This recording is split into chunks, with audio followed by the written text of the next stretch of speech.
Hey everyone, today we'll be discussing one of the rising power picks in the meta, Swain in the ADC role. Countless indirect buffs to him and nerfs to other champions have made him a standout pick that you should definitely be keeping an eye on if you want to start climbing fast. But first, our question of the day. What's your most hated bot lane duo that makes you instantly dodge whenever you see it? Personally, I despise Caitlyn and Morgana when paired up. It feels like the most uninteractive and boring combo in the game. They just zone you the whole time, and even if you dodge every skill shot for 5 minutes, the second a single one hits, you're going to be instantly comboed to death by the Caitlyn. Anyway, let us know what you hate to play against the most, or if you happen to have a secret counter against the duo I just mentioned, as I'd love to stop dodging it every time. Alright, so why should you be picking Swain in the current meta? Well, he's been slept on for quite a while for Season 11. He's had one of the highest bot lane win rates for a long time, ever since the season started. Not only that, but he's underpicked and never banned. This is honestly one of the best situations you could ever find an OP pick in. He's obviously a top tier pick with his win rate. On top of that, you'll never be contested for him in draft, or have to worry about bans since he's largely unknown as a power pick at the moment. So, how has Swain become so strong during Season 11? Well, he's actually received an indirect buff since his biggest counters are relatively weak right now. Swain struggles in mid due to the fact that he's a champion who needs to be in close proximity to his opponents, but mages tend to easily be able to zone him away. Matchups like Orianna, Syndra, or Lux are horrible for him, which is why whenever Swain does pop up, he gravitates to bot lane as either an ADC or support. Well, like we said, those champions aren't in the greatest place right now due to Season 11's item changes. Mages are being played a lot less than before, considering that they were already less popular than assassins in mid, and you've got a meta filled with melee champs who want to run at you, which Swain absolutely loves playing against. Not having to deal with zoning mages is a dream for a champion like Swain. Hopefully you're sold on Swain's strength in the meta, but when would it be a good time to pick him though?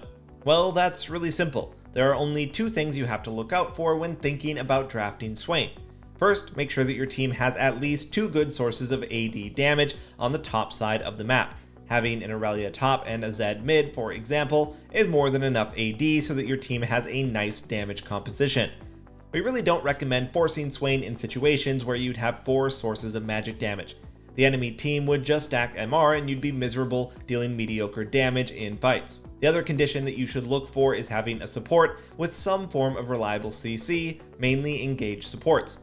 The synergy between Swain and an engaged support is unmatched in bot lane. Generally, as an ADC, you have to wait for your opponent to initiate a trade, as you yourself don't have much agency when it comes to forcing a fight. But Swain makes your solo queue life much easier, since he can actually be either the initiator or the follow-up. Feel free to look for ease to try and catch your opponents, enabling your supports to go in.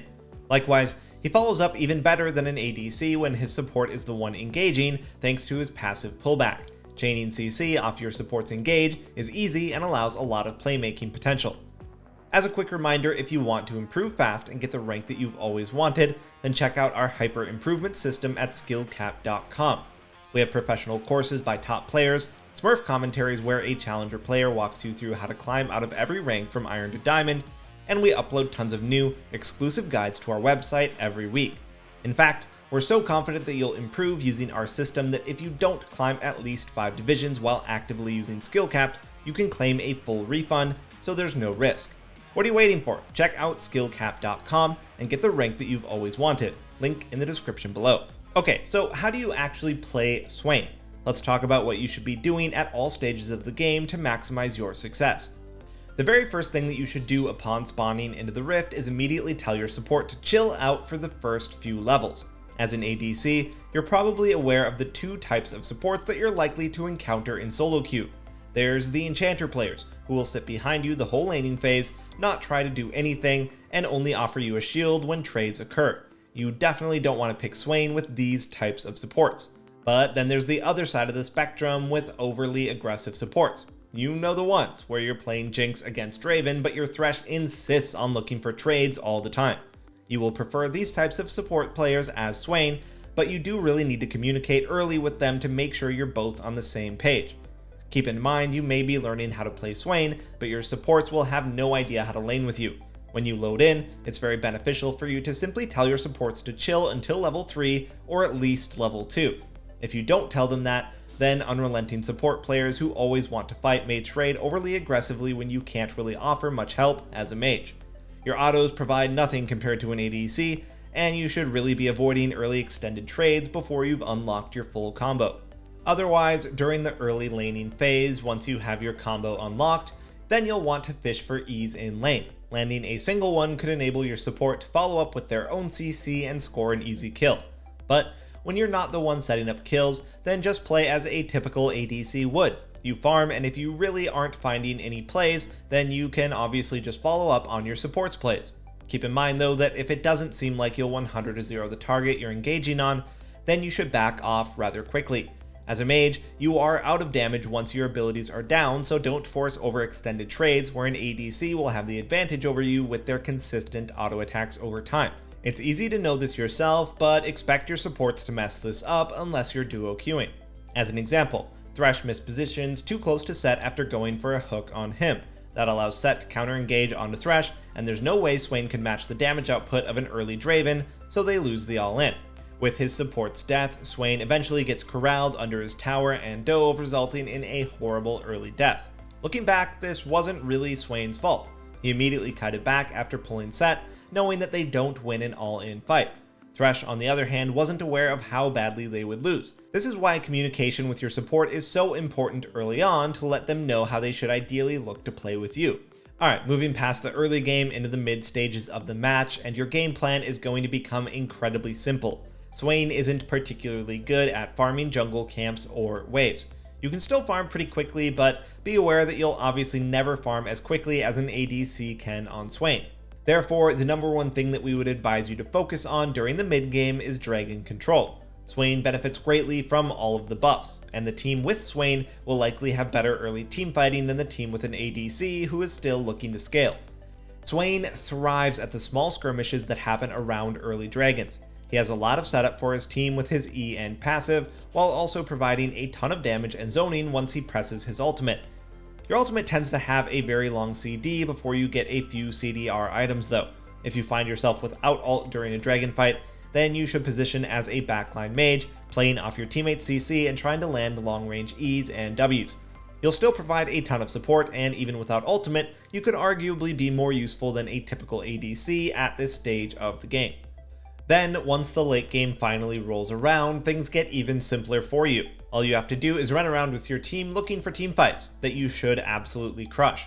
If you've picked Swain into a primarily melee team, then you're going to have an awesome time pressing R and auto-winning the fight without having to stress out like you do on ADCs. More importantly, the messier the fights, the better. You should embrace the solo queue chaos of 10 players all running at each other randomly, as that is exactly what Swain excels at. Alright, with all the Swain info you need to get started, let's talk the setups you'll want to run. For your runes, you'll want to run Conqueror in all your games. It's incredibly important to make sure that you run Ultimate Hunter in the domination tree, since Swain's ultimate has a massive CD. Getting that back up as often as possible is ideal. You may notice that some of the Swain 1 tricks do run the electrocute page sometimes, but we wouldn't recommend it. It's generally taken only because they're Swain 1 tricks and have picked him in a poor draft, since Swain is all they play. You ideally want to pick Swain when you'll easily find extended melee heavy teamfights where Conqueror reigns supreme. As for items, you'll start Doran's Ring and rush Liandry's every game. After that, complete tier 2 boots, Merc Treads if they have a lot of CC, Sork shoes otherwise. For your second core item, you'll generally look towards Zhonya's. Afterwards, the build is pretty simple and situational. Void and Deathcap for damage, Morellos for anti-healing, Banshees if you need MR. As for Demonic Embrace, it sounds like you'd build this every game, but Swain mains often stick to those previous AP items. They only tend to build Demonic Embrace when they're having a hard time living in teamfights, as it does provide a lot of tankiness. Rylai's is also an option if you're having a hard time sticking on people, though it's not built very frequently. As for your skill order, you'll want to start E, then W for the most lane pressure possible at level 2. Afterwards, max R, Q, W, and lastly E. Finally, for summoner spells, go flash and heal most games, but you should run exhaust against Tristana. Basically, anytime she tries to all-in you, all you have to do is press exhaust and she'll hate her life guaranteed. Alright, that's about everything you're going to need to know in order to start climbing with Swain. Remember, if you want to improve fast and get the rank that you've always wanted, then check out SkillCapped.com, link in the description below. As always, thanks so much for watching everyone, we'll see you next time.